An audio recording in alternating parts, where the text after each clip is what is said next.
Hey guys, welcome back to my YouTube channel. ಇವತ್ತೇನೆಂದರೆ ತುಂಬ ರುಚಿಯಾಗಿ ಒಂದು ಬಂಗುಡೆ ಮೀನು ಸಾರು ಹೇಗೆ ಮಾಡೋದಂತ ನೋಡೋಣ. ಇದನ್ನು ನಾನು ಮಂಗಳೂರು ಸ್ಟೈಲ್ ಅಂತ ಹೇಳಲ್ಲ, ನಾನು ಯಾವ ಥರ ಮಾಡ್ತೇನಂತ ಹೇಳಿಕೊಡ್ತೇನೆ. ತುಂಬಾ ಟೇಸ್ಟಿಯಾಗಿರ್ತದೆ. ಈ ಥರ ಮಾಡಿ ಸಿಂಪಲ್ ಆಗಿರ್ತದೆ, ಏನು ಫ್ರೈ ಮಾಡಬೇಕು ಏನಿಲ್ಲ.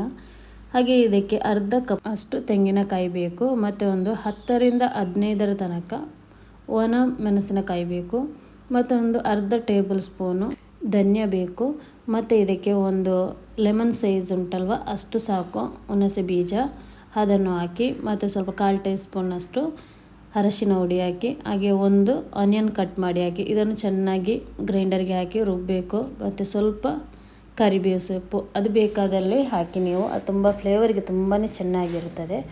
ಹಾಗೆ ನಾನು ರುಬ್ಬಿದ ಮಸಾಲವನ್ನಿಲ್ಲಿ ಒಂದು ಪಾತ್ರೆಗೆ ಹಾಕಿ ಅದಕ್ಕೆ ಬೇಕಾದಷ್ಟು ನೀರನ್ನು ಕೂಡ ಸೇರಿಸಿ, ಎಷ್ಟು ಬೇಕೋ ಅಷ್ಟು ನೀವು ಸೇರಿಸಿ, ಮತ್ತು ಇದಕ್ಕೆ ಒಂದು ಟೊಮೆಟೊ ಕಟ್ ಮಾಡಿ ಮತ್ತು 4 ಹಸಿಮೆಣಸಿನಕಾಯಿ ಹಾಕಿ ಮತ್ತೆ ಇದನ್ನು ಮಸಾಲ ಆ್ಯಡ್ ಮಾಡಿದರೆ ಆಯಿತು. ಸ್ಟಾರ್ಟಿಂಗ್ ಅದನ್ನು ಹಾಕಿ ಮತ್ತೆ ಮಸಾಲ ಆ್ಯಡ್ ಮಾಡಿ, ಮತ್ತು ರುಚಿಗೆ ಬೇಕಾದಷ್ಟು ಉಪ್ಪನ್ನು ಹಾಕಿ ಕುದಿಲಿಕ್ಕೆ ಬಿಡಿ.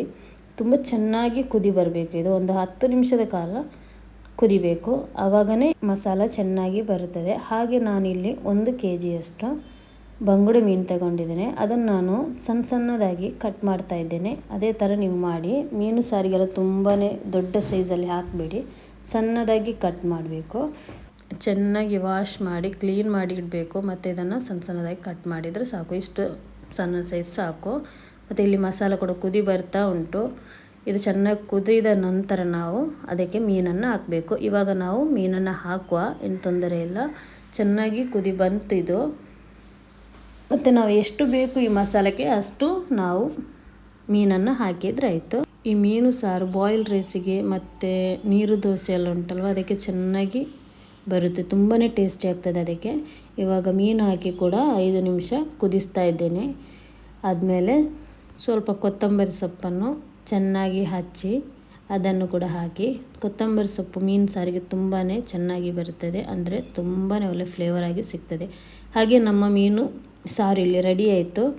ತುಂಬ ರುಚಿಯಾದ ಸಿಂಪಲಾಗಿ ಹೇಗೆ ಮೀನು ಸಾರು ಮಾಡೋದಂತ ನಾನು ಹೇಳಿಕೊಟ್ಟೆ ನಿಮಗೆ. ಈ ಥರ ಒಮ್ಮೆ ನೀವು ಟ್ರೈ ಮಾಡಿ. ಇದಕ್ಕೆ ಏನು ಆನಿಯನ್ ಫ್ರೈ ಮಾಡಬೇಕು ಆ ಥರ ಏನೂ ಇಲ್ಲ. ಈ ಥರ ಮಾಡಿದರೆ ಕೂಡ ತುಂಬಾ ಚೆನ್ನಾಗಿ ಬರ್ತದೆ. ಈರುಳ್ಳಿ ಉಂಟಲ್ವ ಅದನ್ನು ನಾವು ಮಸಾಲ ರುಬ್ಬುವಾಗ ಹಾಕಿದರೆ ತುಂಬಾ ಚೆನ್ನಾಗಿ ಬರ್ತದೆ. ಇದು ಒಂದು ಸ್ಟೈಲಲ್ಲಿ ನಾನು ಮೀನು ಸಾರು ಮಾಡಿದ್ದು. ಇನ್ನೊಂದು ಟೈಪಲ್ಲಿ ಕೂಡ ಮಾಡ್ತಾರೆ, ಅದು ನಾನು ನೆಕ್ಸ್ಟ್ ನಿಮಗೆ ಹೇಗೆ ಮಾಡೋದಂತ ಹೇಳಿಕೊಡ್ತೇನೆ. ಈ ಥರ ಮಾಡಿದರೆ ತುಂಬ ಚೆನ್ನಾಗಿ ಬರ್ತದೆ. ಹೀಗೆ ನೀವು ಕೂಡ ಒಮ್ಮೆ ಟ್ರೈ ಮಾಡಿ ನೋಡಿ. ನನ್ನ ಇವತ್ತಿನ ರೆಸಿಪಿ ನಿಮಗೆ ಇಷ್ಟ ಆದಲ್ಲಿ ಪ್ಲೀಸ್ ಸಬ್ಸ್ಕ್ರೈಬ್ ಮಾಡಿ, ಹಾಗೆ ಶೇರ್ ಮಾಡಿ ಫ್ಯಾಮಿಲಿ ಫ್ರೆಂಡ್ಸಿಗೆಲ್ಲ. ನೆಕ್ಸ್ಟ್ ವಿಡಿಯೋದಲ್ಲಿ ಸಿಗುವವರೆಗೂ ಬಾಯ್.